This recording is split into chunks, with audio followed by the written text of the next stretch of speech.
Welcome to Energy and Infrastructure from Ulteig, a podcast focused on technology, innovation, policy, and funding. Our podcast discusses the hot issues facing our industry today, interviewing experts, CEOs, elected officials, and the disruptors making an impact in our industry. I'm your host, Aaron Lauinger, Market Director at Ulteig. A new administration comes with a new agenda, new policies, or rollbacks of prior administration's policies. With the new Biden administration's commitment to reinstating many environmental policies, how will our industry and projects be impacted or benefited? Joining me today in our virtual studio, I have two industry experts. First, he is Clayton Derby, Chief Services Officer with Western Ecosystems Technology, a wildlife biologist for over 30 years that has worked across the country, as well as internationally on renewable projects, water resource efforts, oil and gas pipelines, transmission lines, and many other infrastructure-related efforts. Welcome to the podcast, Clayton. Thank you for having me. Also joining us today is Jen Turnbow. She is the Associate Director of Transportation with Ulteig Engineers. She's an environmental planner and NEPA specialist and has been in the industry for over 20 years. Jen has worked on aviation, municipal, oil and gas, telecommunications, renewable, transmission, and transportation projects. Welcome to the show, Jen. Excited to be here. So I think it's interesting and unique. Usually when we have our guests on, they're specialized in some kind of expertise of one of the disciplines or sectors of this industry. And with our guest today, because given the background and your profession and what you do, you guys literally touch all disciplines and all sectors and have worked together for quite a while, right?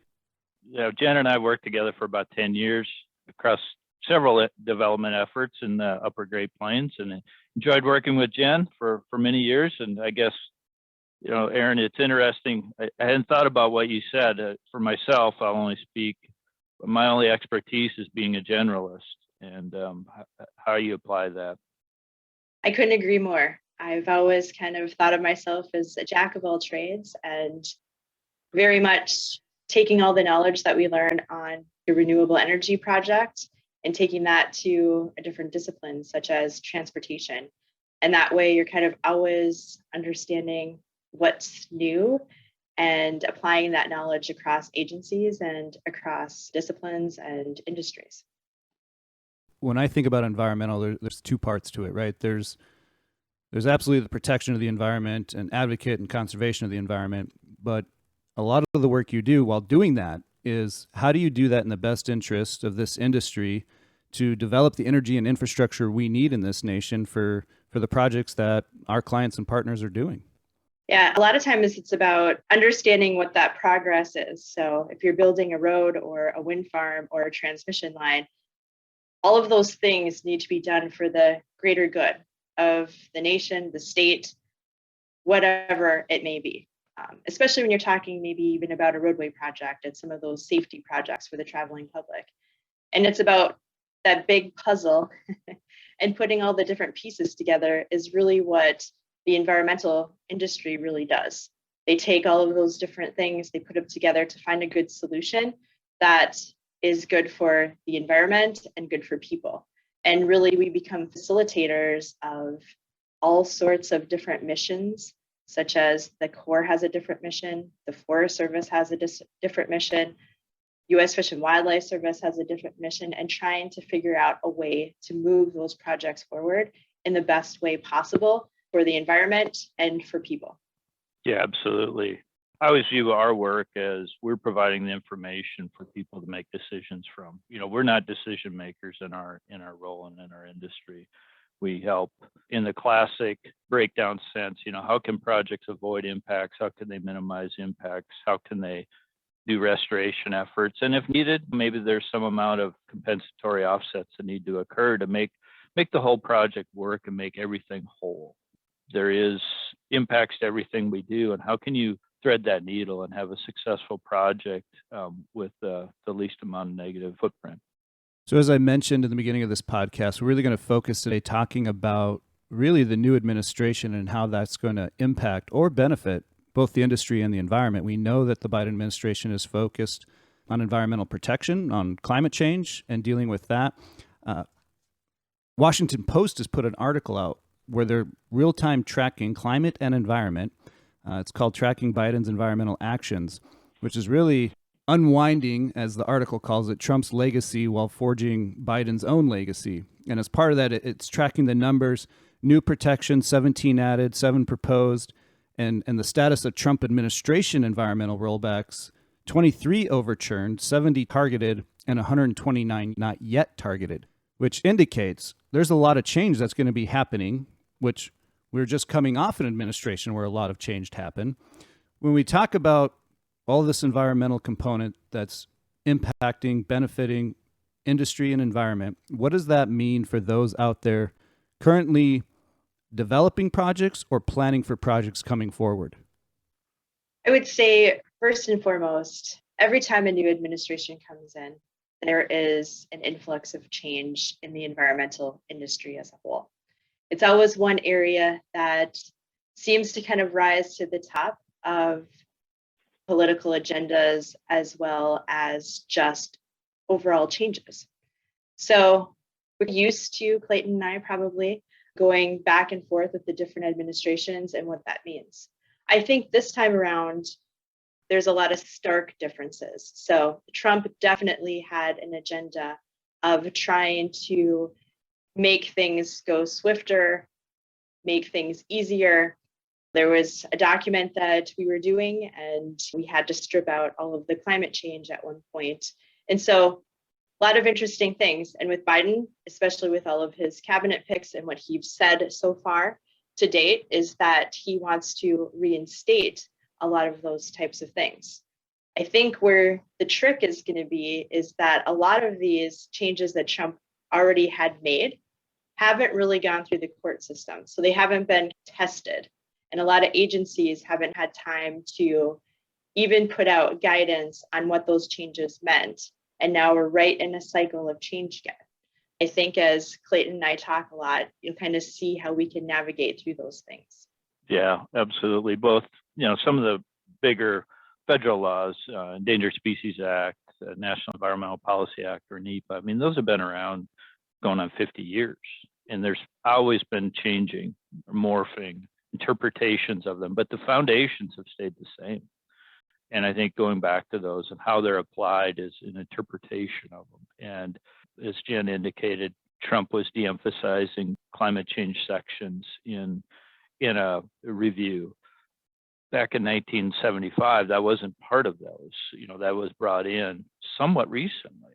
And I think, it's always that application of new ways of thinking. Social justice is a really important thing right now that will be highlighted in NEPA reviews and other reviews as we go forward as appropriate. So I think it's maybe a little bit of a double whammy on change. As Jen said, the changes that Trump was bringing forward weren't fully interpreted and applied simply because they hadn't been tested. Some had been. Some had been implemented and were being done real time, and now things are being changed in a different direction that we're figuring out. I think the message, though, is that the change has always been there. Projects have always been navigating that change in the processes. With BLM is different than the Forest Service, is different than the Corps, and finding that path forward is the challenge, but it can be done and is done regularly. Yeah, we've seen Biden make some dramatic changes. Up here in the Midwest, we have the XL Keystone Pipeline that was halted. As our audience is listening, and more than likely, not just a project, but probably a whole program, right? Of whatever capital improvements, infrastructure, energy projects that they're working on. What do you guys see as the largest potential for the most impact, whether projects in progress right now or programs in progress or in planning? I guess I would say the largest impact, and maybe this isn't directly answering the question, Aaron, but one of the larger impacts I see is kind of where the emphasis is being put, right? I think under the Trump administration, there was a lot of emphasis being put on oil, gas, coal, and that's where the administration was focusing. Did that mean that renewables weren't being done or water projects weren't being done? Absolutely not. But the emphasis from the administration was in a certain area. Early signals here from the Biden administration are very clear. in that their focus is on renewables, climate change initiatives, water projects to deal with those issues. That doesn't mean pipelines aren't going to be built, oil and gas won't be developed, coal won't be developed, but it's where that focus is coming in. And to me, that's probably the fundamental change that I'm seeing. Some of the dollars being put forward and some of the proposals for renewables are large. Some of those are going to be on federal land, which are going to require to go through this new NEPA challenge that Jen just highlighted. That's, to me, the bigger change is where that focus is, not on a specific project. As you mentioned, Keystone XL is obviously a major change on an individual project. Biden was inaugurated on the January 20th. On January 27th, he halted all new oil and gas leasing on federal lands and waters.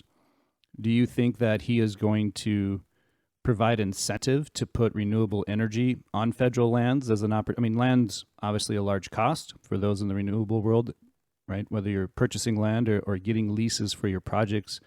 Is that an avenue, and do you think they will open up federal lands more readily available to renewable projects? My gut is telling me that no.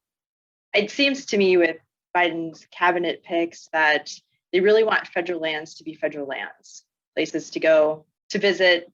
I could be wrong, but I would guess that he would do incentives other places rather than federal lands. But Clayton might have a differing opinion.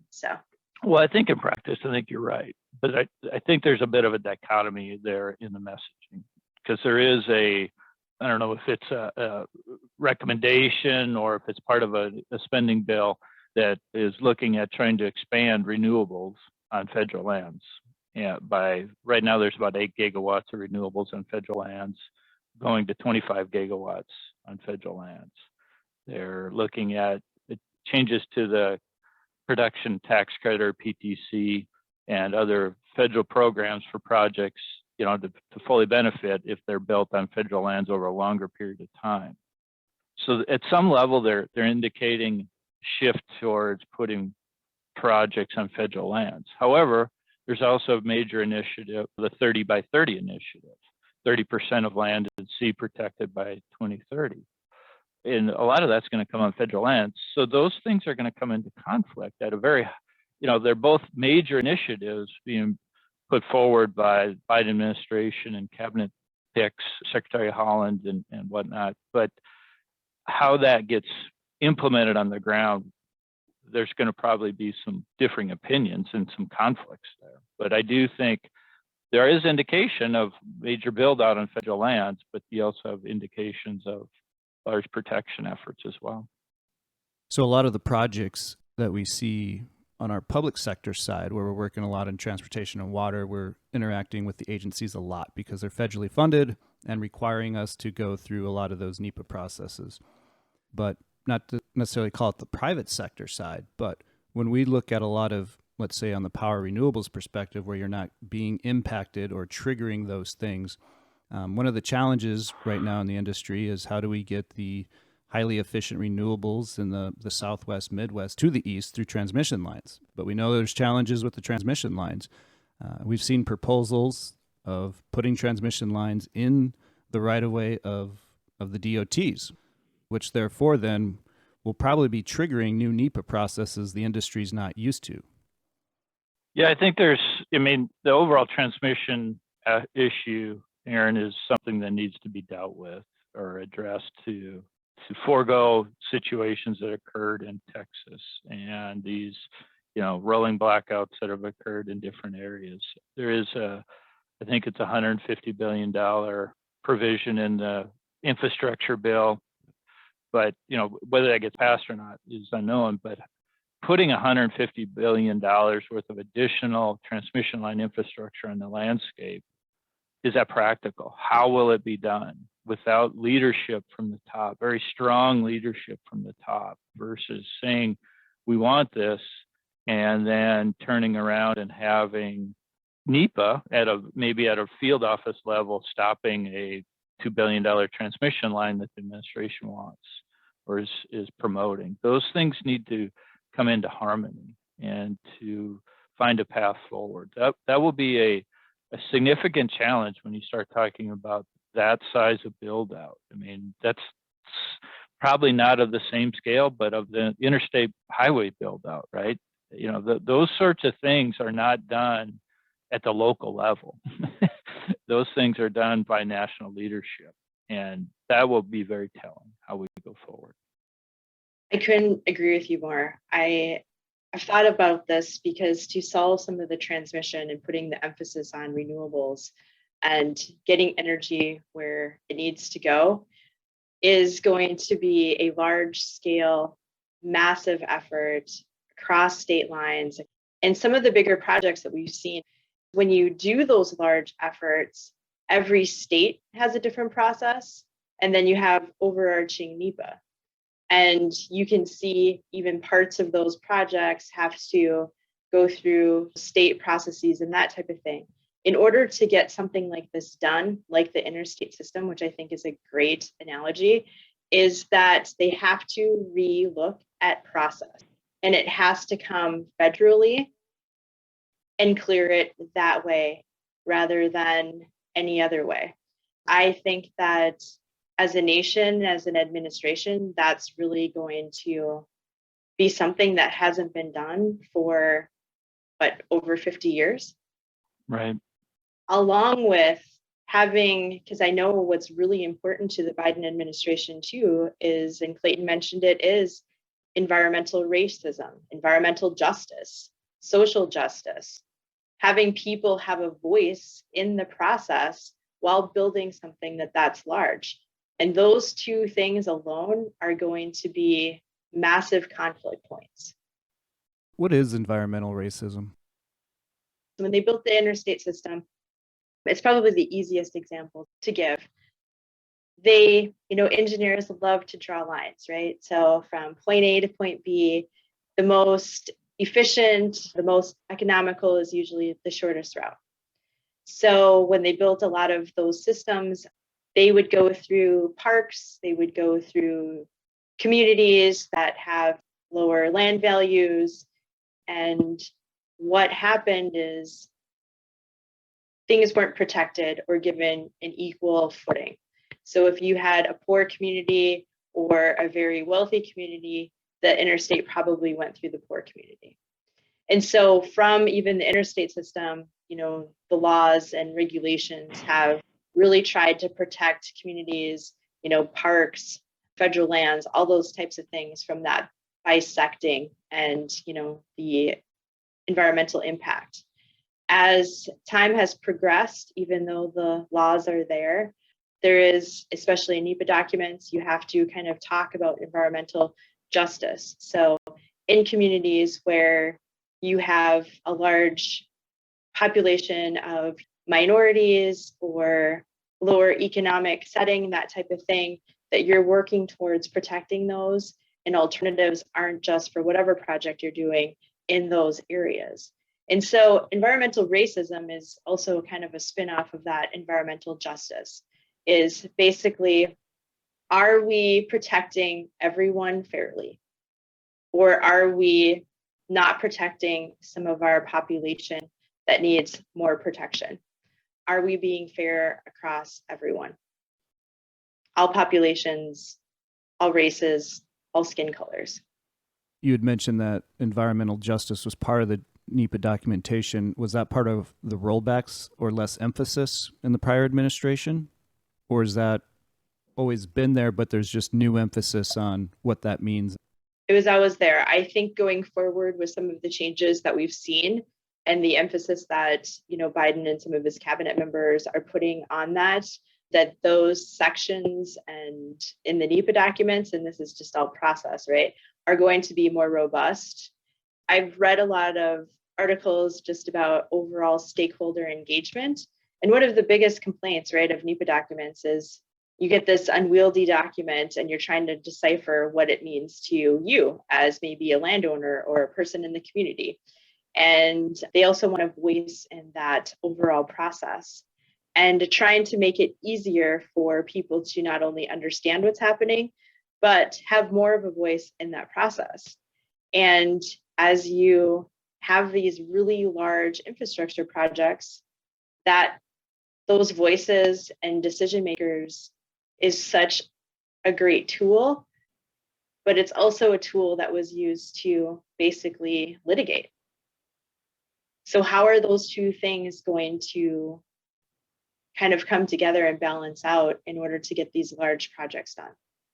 I asked the question because I'm not sure everyone understands what environmental racism is. It's important to understand, and it's also important to understand there are impacts, intentional or not, across projects in all sectors, whether that's access to clean water, access to reliable, cost-appropriate energy, access to renewable energy, even allocation of federal disaster relief funding following catastrophic storms.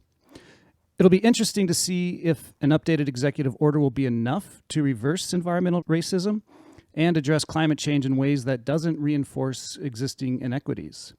So let's transition back to uncertainty of policy changes. How will this impact business decisions? We know it takes years to develop a project, or can take years to develop a project. What advice do you have for our listeners today on how they can best position and prepare themselves? As we said earlier, the core foundational laws have been in existence since for 50 years, some longer. And it's an interpretation of those and a navigation of those. So I think, what do you do today to prepare for tomorrow? I think is continuing the path, looking at the foundational efforts, understanding the changes that are being contemplated. A lot of the changes that we were talking about are ones that are being proposed or contemplated. They're not yet implemented. They're being considered. In the Washington Post article that you mentioned at the beginning, by the numbers, there hasn't been a lot of rollbacks yet. There's ones that are going to be looked at, new things to be done. So it's another turn of that progression wheel. How do you prepare today?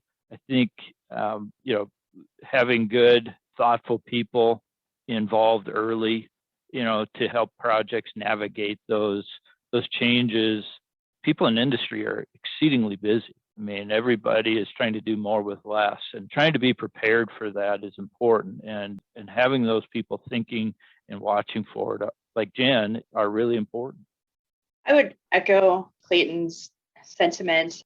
I think through every administration that I've been in my professional career, there's always some sort of changes. And it's not to the actual foundation of a lot of these environmental laws and regulations. It's really about different smaller changes that cumulatively then change for each agency to interpret. And so that is our life in the environmental and wildlife industries, is constantly being able to adapt and understand fundamentally what those nuances are, and then navigate clients through each of those. I think the one thing that we are so used to in our industry is change. It is almost constant, because not only is it on the federal level, but a lot of times county and state levels are changing their policies on the environmental issues as well.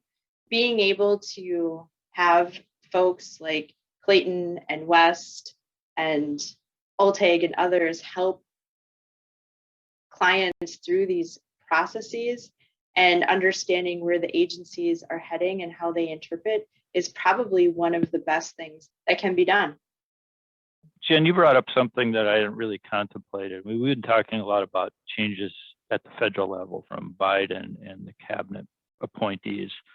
Some of the biggest impacts are from field office impacts, whether that's Fish and Wildlife Service field office, state office, or a BLM office, and how they're interpreting the same laws, the same regulations that we're all looking at. What works in one BLM field office in one state doesn't work at the next one. And you have to have that core understanding of the background of the meat of it, but also that relationship with those individual people is so important. As that individual changes, as the director changes, as that GS11, moves to a different office, the new individual that comes in interprets that differently, and how they apply that, and how you help. At some level, sometimes we're almost training those new folks, and if you do it in a compassionate way and an understanding way and an empathetic way, it's a really good win for them, but also for everybody. You know, this is why it works. This is how it works. So those changes at the local level, it can have monumental impacts on timelines and efforts on individual projects. Now that, you know, that's much different than the global build out or the national build out of transmission lines, or, you know, PTC extensions that'll affect national build out. But at an individual project level, that can be much more impactful. Clayton and I talk regularly when we go have coffee and we have lunch and that type of thing. We've been colleagues for over 10 years.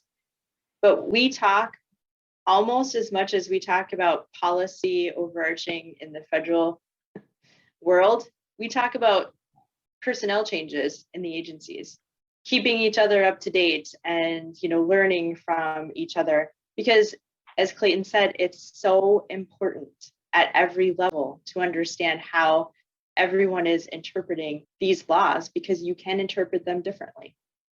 Yeah, it's a really great point. You guys bring up the relationship component in the large capital projects I've been involved in. You know, they've all need to be permitted, cleared environmentally, so to speak. And the most successful projects that get it through the process in the least amount of time are those from Ulteig and West who have the very strong relationships with those different agencies. I've seen it over and over again, how important and valuable that is, right? It's an interpretation, as you said, Clayton, of what's in there, and we're all trying to achieve the same thing. They're not there to hinder you, even though it feels like that at many, many times. But when you have that relationship, and probably, you know, the outcome of that relationship, which is trust, that's when you can start forging forward with the ideas that you're trying to get through and working together to accomplish what the agency feels they need to accomplish, and while meeting the objectives of the project. Absolutely. Trust is a huge, huge thing in our industry and in all industry, and those relationships. And you have to work a really long time to build a lot of respect with many of the different stakeholders that you work on in projects. And the stakeholders that a lot of our projects, you know, it's not just one agency or one field office, it's multiple. And it even goes beyond that to even, you know, state utility commissions, and goes beyond that then to the local landowners. It goes beyond that to, you know, the local wetland easements, and it just on and on and on. So there's so many people that you interact with and are involved with on any project, and having those relationships, being respectful, being truthful, and it goes way back to kind of just like do what you say that you're going to do. And as Clayton said, you know, have compassion and empathy, because everyone's trying to protect their own peace, their own mission, and it's bringing all of those together to make that project go forward in the best way that you possibly can. Yeah, oftentimes the consultants and maybe the developer they work all over the country potentially, and they see that. You know, when I'm working on a project in the Northeast, the local people, the local landowners, the local state wildlife agency folks, the federal folks, they all say the same thing as the people in Iowa, as the people in North Dakota, as the people in Idaho, as the people in California. Why are you doing this here? This is the best place in the world. And it is. It is to them. It's the best landscape. It's the best feature. And you have to, if you come in and are dismissive on that, you have to understand that's their perspective, and they're entitled to that perspective, and you have to be sensitive to it and empathetic to it, and work through, you know, their issues, because they're real. Thank you for listening. Share our podcast, and don't forget to subscribe to catch our next episode as our series continues to track the stimulus packages, and we provide in-depth interviews with industry leaders and experts. Check us out at ulteig.com, where we listen, we solve.